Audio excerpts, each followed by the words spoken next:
I used to work as a janitor at a hospital. Night shift, of course. Hospitals have this strange energy at night. So quiet in some areas you can hear your own breathing, but in other parts, you feel like someone's always watching you. One of my main duties was cleaning the basement. This hospital was pretty old, and the basement wasn't just for storage. They kept a lot of the outdated equipment down there, old patient files, and even the morgue. Most of the time, I'd crank up my headphones, finish my rounds, and get out as fast as possible. But one night, something happened that I'll never forget. It was around 3 a.m., and I had just finished mopping the main hallway in the basement. My cart was parked near the elevator, and I was getting ready to head back up when I heard something. It was faint at first, a soft humming sound. I took off my headphones and listened. It sounded like a woman humming a lullaby. I thought maybe it was coming from one of the upper floors, but as I stood there, I realized it was coming from inside the basement. The sound seemed to echo down the hallway, coming from the direction of the old storage rooms. I should have just left, but curiosity got the better of me. I grabbed my flashlight and started walking toward the noise. The humming grew louder as I got closer to the end of the hall. There was this one storage room that we rarely used, room B17. The door was slightly open, and I could see light flickering inside, like the bulb was on its last legs. "Hello?" I called out, trying to sound braver than I felt. The humming stopped. I pushed the door open, my flashlight trembling in my hand. The room was empty, just shelves of dusty equipment and some old hospital beds. But then, I noticed something that made my stomach drop. One of the beds had the restraints pulled tight, like someone had been strapped down, and on the floor next to it was a single, worn-out hospital gown. It looked like it had been there for years, but the air around it was icy cold. As I turned to leave, I heard a soft whisper, clear as day. "Help me!" I ran out of that room so fast, I nearly tripped over my own feet. When I got to the elevator, I jabbed the button over and over, but the doors wouldn't close. That's when I saw it. From down the hall, the light in room B17 started flickering again, and standing in the doorway was the outline of a woman in a hospital gown. She didn't move, but I could feel her eyes on me, even from that distance. When the elevator finally closed, I felt like I could breathe again. I didn't say anything to anyone, but the next night, I refused to go down there alone.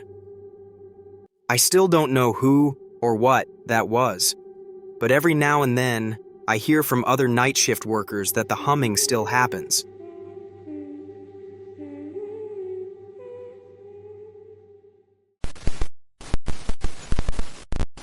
I used to work as a security guard for an office building downtown. It wasn't one of those sleek, modern buildings. This place was old, built sometime in the early 1900s. The building had 11 floors, but after 9 p.m., most employees were gone, and it would just be me doing my rounds. There was this old elevator in the center of the building.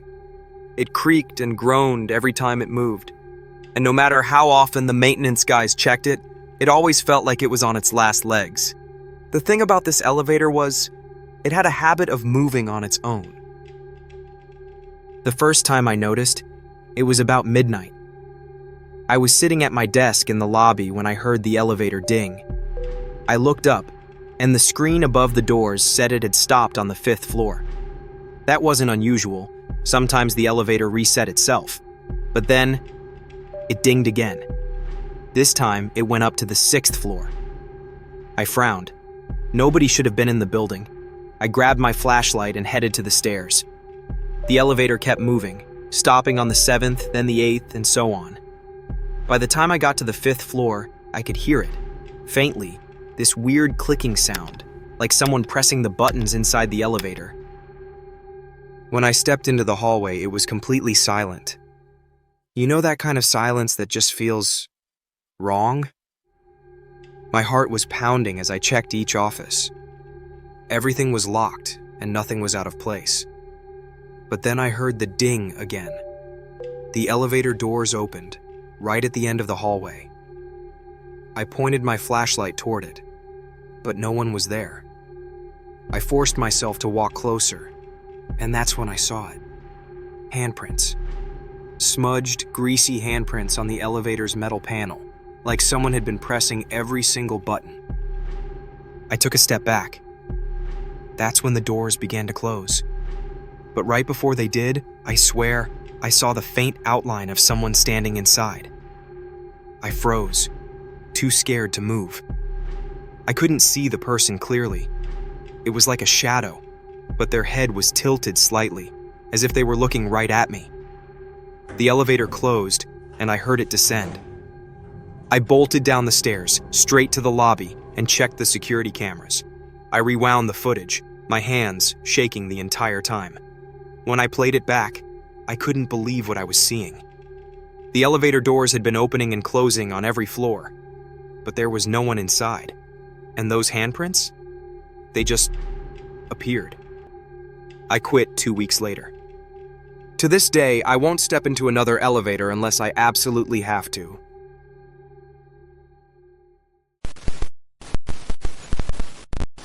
I work the night shift as a security guard for a multi-level parking garage in the middle of downtown. It's not the most glamorous job, but it's usually quiet. My main responsibilities are to patrol the levels, watch the cameras, and deal with the occasional drunk driver or abandoned car. It's boring, but I like it that way. One night, about a year ago, things were anything but boring. It was around 3 a.m., and I was doing my usual patrol. I started on the top floor, checking for anything out of the ordinary. Most nights, it's completely deserted, with just a few cars scattered around. But that night, as I walked past one of the parked cars, I thought I saw movement out of the corner of my eye. I turned my flashlight toward the car, but there was nothing there.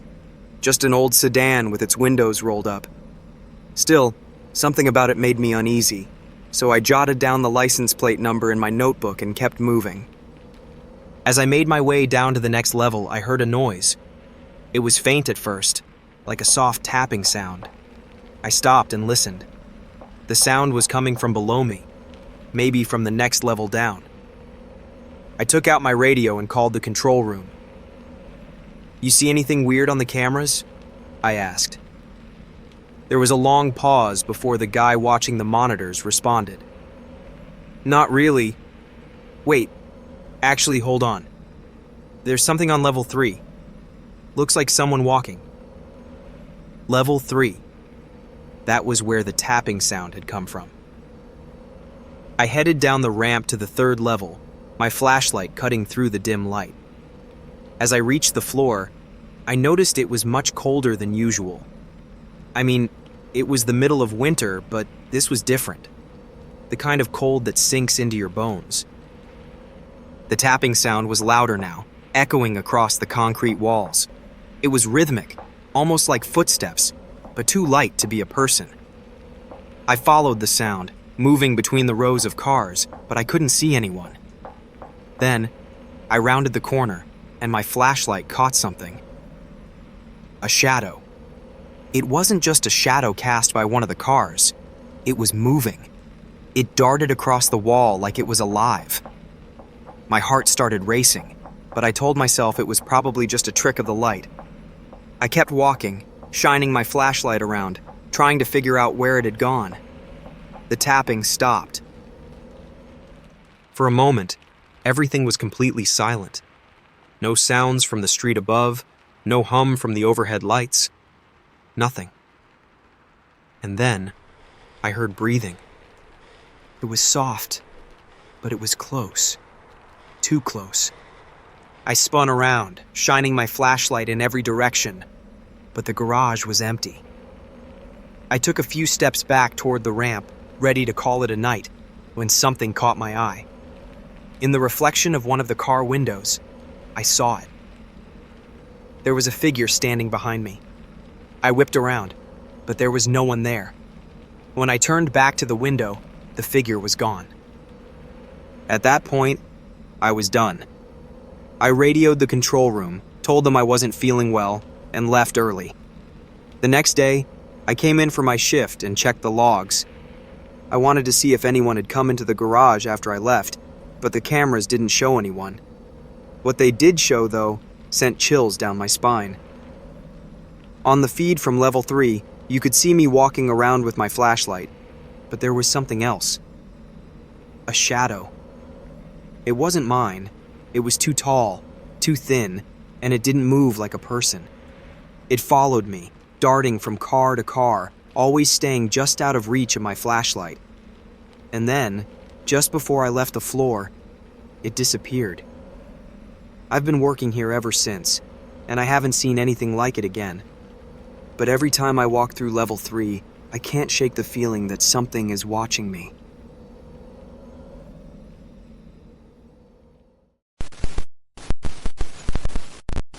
I used to work as a CNA in a small nursing home. I was on the night shift, which was always quiet, almost too quiet. Most of the residents would be asleep by 10 p.m., and for the rest of the night, it was just me and one other nurse on duty. There was one resident in particular I'll never forget. Her name was Mrs. Harper. She had been with us for years and had no family to visit her. She spent most of her days in silence, sitting by her window, staring outside. She passed away one cold October evening during my shift. It was peaceful, really. The nurse and I had been in the room when it happened. We did the usual things, called the doctor, documented the time of death, and cleaned the room before the funeral home came to take her body. By 1 a.m., the room was empty, the bed stripped, and the call button unplugged, just like we always did when a resident passed. That's when things got weird. Around 3 a.m., I was sitting at the nurse's station, half dozing off, when I heard the ding. The call light had gone off in Mrs. Harper's room. I froze, staring at the light on the panel that showed which room it was. Room 208. Her room. I tried to shake it off. Maybe the panel's just glitching, I told myself. But when I walked over to check, the light above her door was on. The button had been pressed. I stepped inside, and the room was empty, just as it should have been. The bed was bare, the call button still unplugged and lying on the nightstand. I stood there for a moment, feeling this heavy sense of unease, and then the strangest thing happened. I heard it. A faint click-click sound. I turned toward the nightstand, and the call button was rocking back and forth like someone had just pressed it. I backed out of the room, my heart pounding, and went straight to the nurse on duty. She was skeptical at first, but when I dragged her back to the room, she saw the light on too. We both checked the button, making sure it wasn't some kind of mechanical failure. It wasn't. We reset the system, unplugged everything again, and left the room. But for the rest of the night, the call light kept going off. Every 15 or 20 minutes, that ding would echo through the hallway. It stopped after a few days, but I couldn't shake the feeling that Mrs. Harper had been trying to reach out. She had been so quiet in life, but maybe in death, she just wanted someone to notice her. I don't work there anymore, but every time I hear a call button ding, it sends a chill down my spine.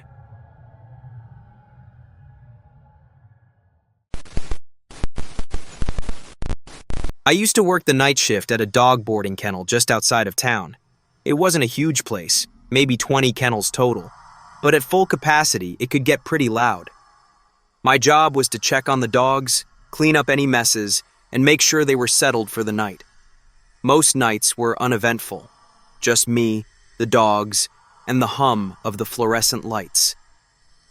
But one night, something felt off. It started around 1 a.m.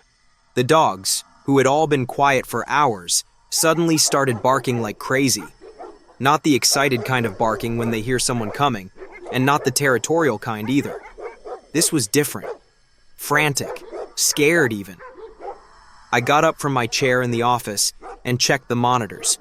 The kennel was divided into 2 sections, one long row of indoor kennels and an outdoor fenced-in play area in the back. The outdoor cameras showed nothing unusual. No people, no animals, just an empty lot behind the chain link fence. I figured maybe one of the dogs had just spooked the others, so I went out to calm them down. The moment I stepped into the kennel area, the barking stopped. All of them, silent at once, except for one.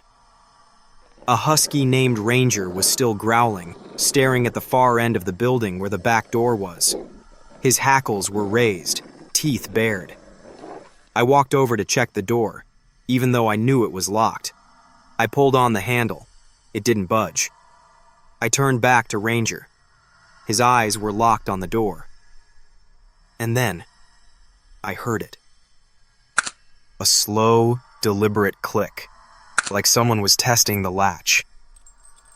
I stood there, frozen, listening. The dogs were still quiet, all of them staring toward the back door. I grabbed the flashlight from my belt and took a few slow steps toward the small window next to the door. My heart was pounding so hard I could hear it in my ears. I flicked off the interior light to reduce the glare and pressed my face to the glass. Nothing. Just the empty yard, the fence, the trees beyond. I exhaled, telling myself it was the wind, a raccoon, something simple. Then I saw it. The padlock on the gate was unlatched. I knew for a fact I had locked it earlier. I didn't see anyone, but the air felt thick, like someone was out there, just out of sight. I backed away from the window and locked the deadbolt on the door. Then, I went straight to the office and checked the security cameras again. That's when I saw movement.